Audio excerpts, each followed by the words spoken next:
जय हिंद, वंदे मातरम। स्वागत आप सभी का सक्सेस वर्ल्ड एमसीक्यू चैनल पर।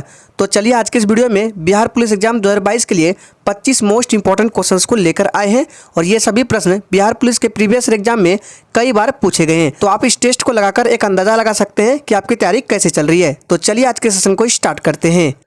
तो आज के सेशन का सबसे पहला प्रश्न है, सूफी जाने जाते हैं ईसाई संत के नाम से, हिंदू संत के नाम से, मुस्लिम संत के नाम से या फिर डी बौद्ध संत के नाम से। और आपको आंसर करने के लिए मैक्सिमम 5 सेकंड का टाइम दिया जाता है। अगर आपको इनमें से पहले से किसी भी प्रश्न का आंसर आता है तो आप लोगों को आंसर कमेंट बॉक्स में करते जाना है। तो सूफी जाने जाते हैं मुस्लिम संत के नाम से, ऑप्शन सी इस प्रश्न का बिल्कुल सही जवाब हो जाएगा, याद रखना है। चलिए इसी के साथ आगे बढ़ते हैं। दूसरा प्रश्न है, जीव जो सूर्य के प्रकाश की उपस्थिति में अपना भोजन बनाते हैं क्या कहलाते हैं? सोच समझ कर आंसर करना है और आज आपका टारगेट है 25 प्रश्नों में से 15 प्रश्नों का सही जवाब देना। तो देखिए इसका राइट आंसर क्या आ जाएगा। अगर आपने ऑप्शन बी को दिया है तो बिल्कुल सही जवाब हो जाएगा, उत्पादक हो जाएगा। ऑप्शन बी इस प्रश्न का बिल्कुल सही जवाब हो जाएगा। चलिए आगे बढ़ते हैं। तीसरा प्रश्न है, निम्नलिखित में से किस देश में प्रत्यक्ष लोकतंत्र स्थापित है? सोच समझ कर आंसर करना है क्योंकि आज आपको टारगेट पार करना है, 15 प्लस हर हाल में स्कोर करना है। तो निम्नलिखित में से किस देश में प्रत्यक्ष लोकतंत्र स्थापित है? तो इसका राइट आंसर सी के साथ चला जाएगा, स्विट्जरलैंड। ऑप्शन सी इस प्रश्न का बिल्कुल सही जवाब हो जाएगा। चलिए आगे बढ़ते हैं। नेक्स्ट है, उपकरण जो वायु दाब मापन हेतु प्रयुक्त होता है वह कौन सा उपकरण है? सोच समझ कर आंसर करना है और फ्रेंड्स सेशन के एंड में अपना अपना स्कोर बिल्कुल ईमानदारी पूर्वक देना है कि आपने कितने प्रश्नों का सही जवाब दिए हैं। तो इसका सही जवाब अगर आपने ऑप्शन ए को दिया है तो बिल्कुल सही जवाब हो जाएगा, बैरोमीटर, याद रखना है। ऑप्शन ए इस प्रश्न का बिल्कुल सही जवाब हो जाएगा। चलिए आगे बढ़ते हैं। नेक्स्ट है, वायुमंडल परत जो सूर्य की पराबैंगनी विकिरण से हमारी रक्षा करती है वह कौन सी परत है? चलिए आंसर करते जाएंगे। और जो भी स्टूडेंट चैनल पर पहली बार आए, चैनल पर नए आए हैं, चैनल को सब्सक्राइब करके साथ में बेल आइकन को जरूर प्रेस कर लेंगे। तो वायुमंडल परत जो सूर्य की पराबैंगनी विकिरण से हमारी रक्षा करती है वह ओजोन मंडल है, याद रखना है। ऑप्शन ए इस प्रश्न का बिल्कुल सही जवाब हो जाएगा, ओजोन मंडल, याद रखना इंपॉर्टेंट है। नेक्स्ट है, सरदार सरोवर बांध किस नदी पर स्थित है? यह प्रश्न बिहार पुलिस के एग्जाम में कई बार पूछा गया है, याद रखना है। सरदार सरोवर बांध किस नदी पर है? तो ये बांध गुजरात में है, नर्मदा नदी पर। ऑप्शन सी इस प्रश्न का बिल्कुल सही जवाब हो जाएगा, नर्मदा नदी, याद रखना है। और फ्रेंड्स आपकी जानकारी के लिए बता दें कि इस चैनल पर डेली रात 8 बजे बिहार पुलिस एग्जाम के लिए प्रैक्टिस सेट का क्लास चलता है। तो जो करना चाहते हैं आ सकते हैं डेली रात 8 बजे। तो इसका राइट आंसर क्या हो जाएगा, नर्मदा नदी हो जाएगा, याद रखना है। नेक्स्ट है, वायु में कार्बन डाइऑक्साइड गैस की प्रतिशत मात्रा कितनी है? फटाफट से आंसर करेंगे। चलिए, और फ्रेंड्स अगर आपको सेशन अच्छा लग रहा है तो सभी लोग दिल से एक बार सेशन को लाइक करेंगे। तो वायु में कार्बन डाइऑक्साइड गैस की प्रतिशत मात्रा कितना है? तो 0.03% है, याद रखना है। नाइट्रोजन का पूछा जाता है तो सबसे अधिक नाइट्रोजन का होता है कितना? तो 78% होता है, याद रखना है। ऑक्सीजन का कितना होता है? तो लगभग 21% के आसपास होता है, याद रखना है। नेक्स्ट है, ईस्ट इंडिया कंपनी का भारत में पदार्पण कब हुआ? चलिए आंसर करेंगे, सोच समझ का आंसर करना है। तो ईस्ट इंडिया कंपनी का भारत में पदार्पण कब हुआ? तो 1600 ईस्वी। ऑप्शन ए इस प्रश्न का बिल्कुल सही जवाब हो जाएगा। चलिए आगे बढ़ते हैं। नेक्स्ट है, भारतीय जनता पार्टी के स्थापना किस वर्ष हुई थी? चलिए, भारतीय जनता पार्टी की स्थापना किस वर्ष हुई थी?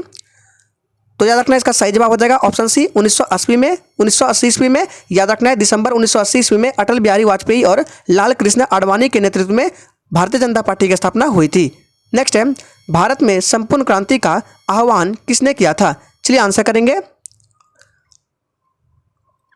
भारत में संपूर्ण क्रांति का आह्वान किसने किया था? सही जवाब है जयप्रकाश नारायण ने। जयप्रकाश नारायण को लोक नायक भी बोला जाता है, याद रखना है। नेक्स्ट है, राज्यों में राज्यपालों की नियुक्ति कौन करता है? चलिए आंसर करते जाएंगे। और जिसने अभी तक सेशन को लाइक नहीं किया है सभी लोग दिल से एक बार सेशन को लाइक करेंगे।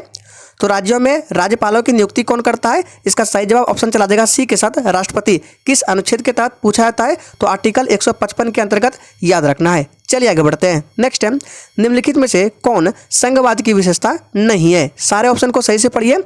चलिए, और याद रखना है ये सारे प्रीवियस एग्जाम में पूछे गए हैं, इसलिए आपको सोच समझ का आंसर करना है। तो याद रखना है इसका सही जवाब क्या हो जाएगा, जी बिल्कुल डी के साथ चला जाएगा, सत्ता का केंद्रीकरण ये विशेषता नहीं है, सत्ता का विकेंद्रीकरण सही है। ऑप्शन बी भी सही है, सी भी सही है, लेकिन डी बिल्कुल गलत है, ये विशेषता नहीं है, याद रखना है। नेक्स्ट है, भारत में भूदान व ग्रामदान आंदोलन किसने आरंभ किए? चलिए आंसर करते जाएंगे। भारत में भूदान व ग्रामदान आंदोलन किसने आरंभ किए? तो इसका सही जवाब क्या हो जाएगा, आचार्य विनोबा भावे ने। ऑप्शन डी इस प्रश्न का बिल्कुल सही जवाब हो जाएगा। नेक्स्ट है, महात्मा गांधी ने कौन सी पत्रिका शुरू की? चलिए आंसर करते जाएंगे। महात्मा गांधी ने कौन सी पत्रिका शुरू की?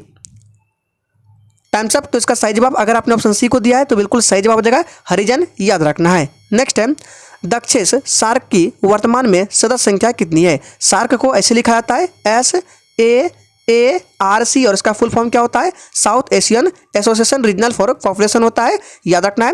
और इसका हेडक्वार्टर कहाँ है? तो नेपाल की राजधानी काठमांडू में। वर्तमान में सदस्य की संख्या 8 है, याद रखना। ऑप्शन सी इस प्रश्न का बिल्कुल सही जवाब हो जाएगा, याद रखना है। सार्क में चीन देश शामिल नहीं है, याद रखना है। नेक्स्ट है, राज्यसभा के सदस्यों का चुनाव कौन करते हैं? फटाफट से आंसर करते जाएंगे। ये सारे प्रश्न आपके बिहार पुलिस के एग्जाम में कई बार पूछा गया है, तो याद रखना है।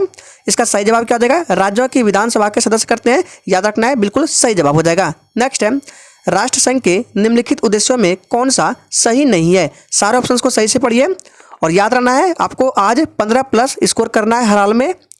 तो इसका सही जवाब क्या आ जाएगा? याद रखना है, इसका राइट आंसर ऑप्शन चला जाएगा किसके साथ? सी के साथ चला जाएगा। शांति भंग करने वाले देशों के सरकार को बर्खास्त करना, ये सही नहीं है राष्ट्रसंघ में, याद रखना है, ये उद्देश्य इसका नहीं है। सी बिल्कुल सही जवाब हो जाएगा। नेक्स्ट है, सिद्धार्थ ने किस धर्म की स्थापना की? जैन धर्म, बौद्ध धर्म, ईसाई धर्म या फिर डी इस्लाम धर्म? तो याद रखना है, सिद्धार्थ जो है ये गौतम बुद्ध का बचपन का नाम था और गौतम बुद्ध ने कौन से धर्म की स्थापना की? तो बौद्ध धर्म। ऑप्शन 20 प्रश्न का बिल्कुल सही जवाब हो जाएगा। नेक्स्ट है, थियोसॉफिकल सोसाइटी की स्थापना किसने की? चलिए आंसर करते जाएंगे। थियोसॉफिकल सोसाइटी की स्थापना किसने की? तो इसका राइट आंसर डी के साथ चला जाएगा, इनमें से कोई नहीं, क्योंकि किसने की थी? तो मैडम व्लादिवोत्सक ने, जो कि ऑप्शन में नहीं है। नेक्स्ट है, स्वराज पार्टी का प्रथम सम्मेलन कहाँ हुआ था? फटाफट से आंसर करते जाएंगे और याद रहे बिल्कुल ईमानदारी पूर्वक अपना अपना स्कोर देना है। तो स्वराज पार्टी का प्रथम सम्मेलन कहाँ हुआ था? इलाहाबाद में। ऑप्शन 20 प्रश्न का बिल्कुल सही जवाब हो जाएगा। गठन कब हुआ था? तो 1923 ईस्वी में गठन हुआ था स्वराज पार्टी का, याद रखना है। नेक्स्ट है, किस आंदोलन के दौरान महात्मा गांधी ने असहयोग आंदोलन का नारा दिया? चलिए आंसर करते जाएंगे।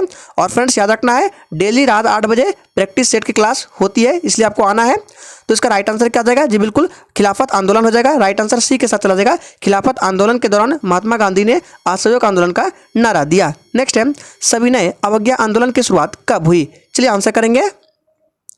सविनय अवज्ञा आंदोलन की शुरुआत कब हुई? Times up. तो इसका राइट आंसर, अगर आपने ऑप्शन सी को दिया है तो बिल्कुल सही जवाब हो जाएगा 1930 में, याद रखना है। 30 प्रश्न का बिल्कुल सही जवाब हो जाएगा। नेक्स्ट है, ईश्वर चंद्र विद्यासागर ने किस क्षेत्र में सहयोग दिया? चलिए आंसर करेंगे, सोच समझ का आंसर करना है। ईश्वर चंद्र विद्यासागर ने किस क्षेत्र में सहयोग दिया? तो सही जवाब हो जाएगा महिला सशक्तिकरण। ऑप्शन 20 प्रश्न का बिल्कुल सही जवाब हो जाएगा। नेक्स्ट है, विश्व जल दिवस मनाया जाता है? चलिए आंसर करेंगे, विश्व जल दिवस कब मनाया जाता है? तो याद रखना है, प्रत्येक वर्ष 22 मार्च को मनाया जाता है। ऑप्शन 20 प्रश्न का बिल्कुल सही जवाब हो जाएगा, याद रखना है। चलिए आगे बढ़ते हैं। नेक्स्ट है, प्रति विषुवतीय धाराओं की प्रवाह दिशा क्या होती है? उत्तर से पश्चिम, दक्षिण से उत्तर, पूरब से पश्चिम या पश्चिम से पूर्व? तो इसका सही जवाब ऑप्शन डी के साथ चल जाएगा, पश्चिम से पूरब होती है। ऑप्शन 20 प्रश्न का बिल्कुल सही जवाब हो जाएगा। नेक्स्ट है, समान दाब वाले स्थानों से गुजरने वाली काल्पनिक रेखाएं को क्या कहते हैं? ये प्रश्न कई बार पूछा गया एग्जाम में, इसको खासकर ध्यान में रखना है। और इससे संबंधित 2 से 3 प्रश्न और बता देते हैं। तो देखिए, इसका जो राइट आंसर है ऑप्शन सी के साथ चला जाएगा, आइसोबार कहते हैं, याद रखना। यहाँ पे क्या पूछा रहा है? समान दाब। अगर आपसे पूछे कि समान ताप तो आइसोथर्म हो जाएगा, समान ताप के लिए पूछे तो आइसोथर्म हो जाएगा, समान ऊंचाई के लिए पूछे तो आइसो हाइट हो जाएगा, याद रखना है। चलिए आगे बढ़ते हैं। नेक्स्ट है, नदी जो पूर्व से पश्चिम प्रवाहित नहीं होती है वह कौन सी नदी है? सोच समझ का आंसर करना है। इन चारों नदी में से बताना है कौन सी नदी है जो पूर्व से पश्चिम में प्रवाहित नहीं होती है। तो देखिए, इसका जो राइट आंसर क्या आ जाएगा? देखिए, माही होती है, ताप्ती भी होती है, नर्मदा भी। राइट आंसर बी के साथ चला जाएगा, चंबल, याद रखना है। 20 प्रश्न का बिल्कुल सही जवाब हो जाएगा। और यह गंगा की सहायक नदी है, याद रखना है। तो आज के सेशन में टोटल 27 इंपॉर्टेंट प्रश्नों को रखा गया था, जो कि आपके प्रीवियस एग्जाम में कई बार पूछा गया था। तो आज के लिए इतना ही, तब तक के लिए जय हिंद।